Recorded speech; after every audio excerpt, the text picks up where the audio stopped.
ಓಂ ಶ್ರೀ ಗುರುಭ್ಯೋ ನಮಃ. ಫ್ರೆಂಡ್ಸ್, ಎಲ್ಲರಿಗೂ ನಮಸ್ಕಾರ. ಪ್ರೀತಿಯ ವೃಶ್ಚಿಕ ರಾಶಿಯ ಆತ್ಮೀಯ ಬಂಧುಗಳೇ, ಈ ವಿಡಿಯೋವನ್ನು ಕೊನೆಯವರೆಗೂ ಕೂಡ ನೋಡಿ, ಮಧ್ಯದಲ್ಲಿ ಸ್ಕಿಪ್ ಮಾಡಬೇಡಿ. ವಿಡಿಯೋಗೆ ಒಂದು ಲೈಕ್ ಕೊಟ್ಟು ಜೈ ಶ್ರೀರಾಮ್ ಅಂತ ಕಮೆಂಟ್ ಮಾಡೋದನ್ನು ಮರಿಬೇಡಿ. ಯಾಕೆಂದರೆ ಇಲ್ಲಿ ಹೇಳುವ 3 ಸ್ಥಳಗಳು, 3 ಪರಿಸ್ಥಿತಿಗಳು ಮತ್ತು 3 ವ್ಯಕ್ತಿಗಳ ಬಗ್ಗೆ ತಿಳಿದಿದ್ರೆ ನೀವು ಅನಗತ್ಯ ಸಮಸ್ಯೆಗಳಿಂದ ದೂರ ಇರಬಹುದು. ವಿಡಿಯೋ ಆರಂಭಿಸುವ ಮೊದಲು ನಮ್ಮ ಚಾನಲನ್ನು ಸಬ್ಸ್ಕ್ರೈಬ್ ಮಾಡಿ, ಬೆಲ್ ಐಕನ್ ಒತ್ತಿ. ಈ ವಿಡಿಯೋ ನಿಮಗೆ ಉಪಯುಕ್ತ ಆಯಿತು ಅನಿಸಿದರೆ ದಯವಿಟ್ಟು ಓಂ ನಮಃ ಶಿವಾಯ ಅಂತ ಬರೀರಿ, ವಿಡಿಯೋ ಶೇರ್ ಮಾಡಿ. ವೃಶ್ಚಿಕ ರಾಶಿಯವರಿಗೆ ಈಗ ಕುಜ ಮತ್ತು ಶನಿ ಗ್ರಹಗಳ ಪ್ರಭಾವ ಹೆಚ್ಚು ಕಾರ್ಯನಿರ್ವಹಿಸ್ತಾ ಇದೆ. ಹೀಗಂತ ನಮಗೆ ಜ್ಯೋತಿಷ್ಯ ಶಾಸ್ತ್ರ ಸೂಚಿಸುತ್ತೆ. ಮೇ 21, 22, 23 ಈ ದಿನಗಳು ನಿಮ್ಮ ನಿರ್ಧಾರಗಳಲ್ಲಿ ತುರ್ತುತನ ಅನ್ನೋದು ಹೆಚ್ಚಾಗಬಹುದು. ನೀವು ಸಾಮಾನ್ಯವಾಗಿ ಧೈರ್ಯಶಾಲಿಗಳಾಗಿರ್ತೀರ, ಆದರೆ ಈ 3 ದಿನಗಳಲ್ಲಿ ಹೊಸ ಆವೇಶ, ಕೋಪ ಮತ್ತು ಯಾರ ಮಾತನ್ನು ಕೂಡ ಕೇಳದೆ ಮುಂದುವರಿಯುವ ಸ್ವಭಾವದಿಂದ ಸಣ್ಣ ವಿಷಯಗಳು ದೊಡ್ಡ ಸಮಸ್ಯೆಗಳಾಗುವ ಸಾಧ್ಯತೆ ಇರುತ್ತೆ. ನೀವು ಹೋಗುವ ಸ್ಥಳಗಳು, ಭೇಟಿ ಮಾಡುವ ವ್ಯಕ್ತಿಗಳು, ಮಾತನಾಡುವ ಮಾತುಗಳು ಎಲ್ಲವೂ ಕೂಡ ಜಾಗ್ರತೆಯಿಂದ ಇರಬೇಕು. ಇತ್ತೀಚೆಗೆ ನೀವು ಅನುಭವಿಸ್ತಿರುವ ಕೆಲವು ವಿಷಯಗಳು, ರಾತ್ರಿ ಸರಿಯಾಗಿ ನಿದ್ದೆ ಬರದೇ ಇರುವುದು, ಮನಸ್ಸಲ್ಲಿ ಟೆನ್ಷನ್, ಯಾರನ್ನೋ ನಂಬಿಕೊಂಡು ಮೋಸ ಹೋಗಿದ್ದೇನೆ ಎನ್ನುವ ಒಂದು ಭಾವನೆ ಅಥವಾ ಏನೋ ಆಗಲಿದೆ ಎಂಬ ಅನುಮಾನ, ಇವು ಎಲ್ಲವೂ ಕೂಡ ಸಾಮಾನ್ಯವಲ್ಲ. ಈ 3 ದಿನಗಳಲ್ಲಿ ಹೆಚ್ಚು ಜನಸಂದಣಿ ಇರುವ ಸ್ಥಳಗಳಿಗೆ ಹೋಗುವಾಗ ನೀವು ಜಾಗ್ರತೆಯನ್ನು ವಹಿಸಬೇಕಾಗುತ್ತೆ. ಬಸ್ ಸ್ಟ್ಯಾಂಡ್, ರೈಲು ನಿಲ್ದಾಣ, ದೊಡ್ಡ ಮಾರುಕಟ್ಟೆಗಳು ಇವುಗಳಿಂದ ದೂರ ಇರಿ. ಯಾಕೆಂದರೆ ನಿಮ್ಮ ಆವೇಶ ಇತರರ ಮಾತುಗಳ ಜೊತೆ ಸೇರ್ಕೊಂಡ್ಬಿಟ್ಟು ಪರಿಸ್ಥಿತಿಯನ್ನು ಕಠಿಣಗೊಳಿಸಬಹುದು. ಮೊದಲ ಜಾಗ್ರತೆ ಆದರೆ ಹೊರಗೆ ಹೋಗಬೇಕಾದಾಗ ಮೊದಲು ನೀರು ಕುಡೀರಿ.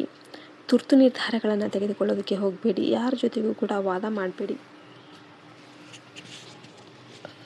2ನೇ ಸ್ಥಳ, ಹಳೆಯ ಜಗಳಗಳು ನಡೆದ ಸ್ಥಳಗಳಿಗೆ ಹೋಗಬೇಡಿ. ಹಳೆಯ ಕೆಲಸದ ಸ್ಥಳ, ಸಮಸ್ಯೆ ಉಂಟು ಮಾಡಿದ ವ್ಯಕ್ತಿಯ ಮನೆ, ಜಗಳ ನಡೆದ ಬೀದಿ ಇವುಗಳಿಂದ ದೂರ ಇರಿ. ಹಳೆಯ ಭಾವನೆಗಳು ಮತ್ತೆ ಹೊರಬರುವ ಸಾಧ್ಯತೆ ಇರುತ್ತೆ. ಯಾರಾದರೂ ನಿಮ್ಮ ಬಲಹೀನತೆಯನ್ನು ಪರೀಕ್ಷೆ ಮಾಡೋದಕ್ಕೆ ಪ್ರಯತ್ನ ಮಾಡ್ತಿರ್ಬೋದು. ಯಾರಾದರೂ ಕರೆ ಮಾಡಿ ಒಮ್ಮೆ ಬಾ ಮಾತಾಡೋಣ ಅಂದರೆ 2 ಬಾರಿ ಯೋಚನೆ ಮಾಡಿ. 3ನೇ ಸ್ಥಳ, ರಾತ್ರಿ ಸಮಯದಲ್ಲಿ ಒಬ್ಬರೇ ಅಜ್ಞಾತ ಸ್ಥಳಗಳಿಗೆ ಹೋಗಬೇಡಿ. ಖಾಲಿ ರಸ್ತೆಗಳು, ಕತ್ತಲಾದ ಪ್ರದೇಶಗಳು, ಅಜ್ಞಾತ ಗಲ್ಲಿಗಳು ಇವುಗಳನ್ನು ತಪ್ಪಿಸಿ. ಈ ಸಮಯದಲ್ಲಿ ನಿಮ್ಮ ಮನಸ್ಸು ಬಲಹೀನ ಆಗಿರಬಹುದು. ಯಾರಾದರೂ ಜೊತೆ ಇದ್ದರೆ ಉತ್ತಮ. ಕೆಲವರಿಗೆ ಕೆಲವು ಸಂಕೇತಗಳು ಕಾಣಬಹುದು. ಒಂದೇ ಕನಸು ಮತ್ತೆ ಮತ್ತೆ ಬರೋದು, ಹಳೆಯ ವ್ಯಕ್ತಿಗಳು ನೆನಪಾಗೋದು, ಅಕಸ್ಮಾತ್ ಯಾರಾದರೂ ಸಂಪರ್ಕಿಸೋದು ಅಥವಾ ಏಕಾಏಕಿ ಒಂಟಿತನ ಬೇಕೆಂದು ಅನಿಸೋದು, ಇವು ನಿಮ್ಮ ಮನಸ್ಸು ವಿಶ್ರಾಂತಿ ಬೇಕೆಂದು ಹೇಳುವ ಸೂಚನೆಗಳಾಗಿರುತ್ತೆ. ಈ ಸಮಯದಲ್ಲಿ ಹೆಚ್ಚು ಪ್ರಾರ್ಥನೆ ಮಾಡಿ. ಶಿವನ ದೇವಾಲಯಕ್ಕೆ ಹೋಗಿ. ನೆಗೆಟಿವ್ ವಿಡಿಯೋಗಳನ್ನು ನೋಡಬೇಡಿ. ಕುಟುಂಬದವರೊಂದಿಗೆ ಮಾತನಾಡಬೇಕಾದಾಗ ಸಹನೆ ಇರಲಿ. ನೀವು ಹೇಳುವ ಮಾತು ತಪ್ಪಾಗಿ ಅರ್ಥ ಆಗುವ ಸಾಧ್ಯತೆ ಇದೆ. ಇನ್ನು ದುಡ್ಡಿನ ವಿಷಯದಲ್ಲಿ ಜಾಗ್ರತೆಯಾಗಿರಿ. ಯಾರಿಗೂ ದೊಡ್ಡ ಮೊತ್ತ ಸಾಲ ನೀಡೋದಕ್ಕೆ ಹೋಗಬೇಡಿ. ಅನಗತ್ಯ ಖರ್ಚುಗಳನ್ನು ಕಡಿಮೆ ಮಾಡಿ. ಉದ್ಯೋಗದಲ್ಲಿರುವವರು ಆಫೀಸಲ್ಲಿ ಶಾಂತವಾಗಿರಿ. ಗಾಸಿಪ್ಗಳಿಂದ ದೂರ ಇರಿ. ವಿದ್ಯಾರ್ಥಿಗಳು ಮೊಬೈಲ್ ಬಳಕೆಯನ್ನು ಕಡಿಮೆ ಮಾಡಿ. ಇನ್ನು ಎಲ್ಲದಕ್ಕೂ ಸಣ್ಣ ಪರಿಹಾರ ಅಂದರೆ ಬೆಳಗ್ಗೆ ಎದ್ದ ಕೂಡಲೇ ಶಿವನ ಹೆಸರು ಜಪಿಸಿ, ಸ್ನಾನ ಮಾಡಿದ ನಂತರ ದೀಪ ಹಚ್ಚಿ, ಬಡವರಿಗೆ ಸಹಾಯ ಮಾಡಿ, ಪಕ್ಷಿಗಳಿಗೆ ನೀರು ಹಾಕಿ. ಇವು ನಿಮ್ಮ ಮನಸ್ಸಿಗೆ ಶಾಂತಿ ನೀಡುತ್ತೆ. ಇದು ಭಯಪಡುವ ಸಮಯವಲ್ಲ, ಜಾಗ್ರತೆ ವಹಿಸುವ ಸಮಯ. ಹಿಂದೆ ಕೆಲವರು ನಿಮ್ಮನ್ನು ಮೋಸ ಮಾಡಿದ್ದಾರೆ, ನಿಮ್ಮ ಒಳ್ಳೆಯತನವನ್ನು ಬಳಸಿಕೊಂಡಿದ್ದಾರೆ. ಇನ್ನು ಮುಂದೆ ಪ್ರತಿಯೊಬ್ಬರನ್ನು ಕೂಡ ತಕ್ಷಣ ನಂಬೋದಕ್ಕೆ ಹೋಗಬೇಡಿ. ಯಾರಾದರೂ ಪ್ರೀತಿಯಿಂದ ಮಾತನಾಡಿದರೆ ತಕ್ಷಣ ಮನಸ್ಸು ಕೊಡುವ ಸ್ವಭಾವ ನಿಮ್ಮದಾಗಿರುತ್ತೆ. ಆದರೆ ಇದೇ ನಿಮಗೆ ನೋವು ಕೂಡ ತಂದು ಕೊಡುತ್ತೆ. ಈ 3 ದಿನಗಳಲ್ಲಿ ಹಳೆಯ ವ್ಯಕ್ತಿಗಳು ಮತ್ತೆ ನಿಮ್ಮ ಜೀವನಕ್ಕೆ ಬರಬಹುದು. ಮತ್ತೆ ಆರಂಭ ಮಾಡೋಣ ಅಂತ ಹೇಳಬಹುದು. ಆದರೆ ಯೋಚನೆ ಮಾಡಿ, ಅವರು ನಿಜವಾಗಿಯೂ ಬದಲಾಗಿದ್ದಾರಾ? ಒಮ್ಮೆ ಮೋಸ ಮಾಡಿದವನು ಮತ್ತೆ ಮಾಡದಿರಲು ಖಚಿತ ಏನಿಲ್ಲ.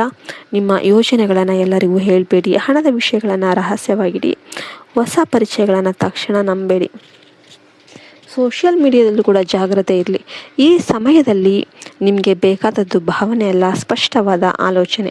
ಇತ್ತೀಚೆಗೆ ನೀವು ಬದಲಾಗಿದ್ದೀರಿ, ಇದು ಕೆಟ್ಟದ್ದು ಅಲ್ಲ, ಇದು ನಿಮ್ಮ ಶಕ್ತಿ ಹೆಚ್ಚಾಗುತ್ತಿರುವ ಸೂಚನೆ. ಕೆಲವರು ನಿಮ್ಮ ಮೇಲೆ ಅಸೂಯೆ ಪಡಬಹುದು. ಆದ್ದರಿಂದ ನಿಮ್ಮ ಯಶಸ್ಸನ್ನು ಎಲ್ಲರಿಗೂ ಹೇಳೋದಕ್ಕೆ ಹೋಗಬೇಡಿ. ಮೇ 20, 21, 22ರಂದು ತೆಗೆದುಕೊಳ್ಳುವ ನಿರ್ಧಾರಗಳು ತುಂಬ ಮುಖ್ಯವಾಗಿರುತ್ತೆ. ಸಣ್ಣ ತಪ್ಪು ಕೂಡ ದೊಡ್ಡ ಸಮಸ್ಯೆ ಆಗಬಹುದು. ನಿಮ್ಮ ಅಂತರಾತ್ಮ ಹೇಳೋದನ್ನು ಗಮನಿಸಿ, ಅದು ಬಹಳ ಬಾರಿ ಸರಿಯಾಗಿರುತ್ತೆ. ಹಿಂದಿನ ನೋವನ್ನು ಮತ್ತೆ ಮತ್ತೆ ನೆನೆದು ದುಃಖ ಪಡಬೇಡಿ. ನೀವು ಮೋಸ ಹೋದದರಿಂದ ದುರ್ಬಲರಲ್ಲ, ನೀವು ಹೆಚ್ಚು ನಂಬಿದವರಿದ್ದಲೇ ಅಷ್ಟಾಗಿರುತ್ತೆ. ಈ ಬಾರಿ ನೀವು ಬುದ್ಧಿವಂತರಾಗಿ ಮುಂದುವರಿಬೇಕು. ಗಮನದಲ್ಲಿಡಿ, ಎಲ್ಲರೂ ನಿಮ್ಮ ಹೃದಯಕ್ಕೆ ಅರ್ಹರು ಅಲ್ಲ. ಇನ್ನು ಮುಂದೆ ನೀವು ಬಲವಾಗಿರಬೇಕು. ಕಮೆಂಟಲ್ಲಿ ನಾನು ಬಲವಾಗಿದ್ದೀನಿ ಅಂತ ಬರೀರಿ. ನಿಮಗೆ ಬೇಕಿದ್ರೆ ವಿಡಿಯೋಗೆ ಒಂದು ಲೈಕ್ ಮಾಡಿ. ಜೈ ಶ್ರೀರಾಮ್ ಅಂತ ಕಮೆಂಟ್ ಮಾಡೋದನ್ನು ಮರಿಬೇಡಿ. ಜೈ ಹಿಂದ್, ಜೈ ಭಾರತ್ ಮಾತೆ. ಹರಿ ಓಂ ತತ್ಸತ್. ಸರ್ವೇ ಜನ ಸುಖಿನೋ ಭವಂತು.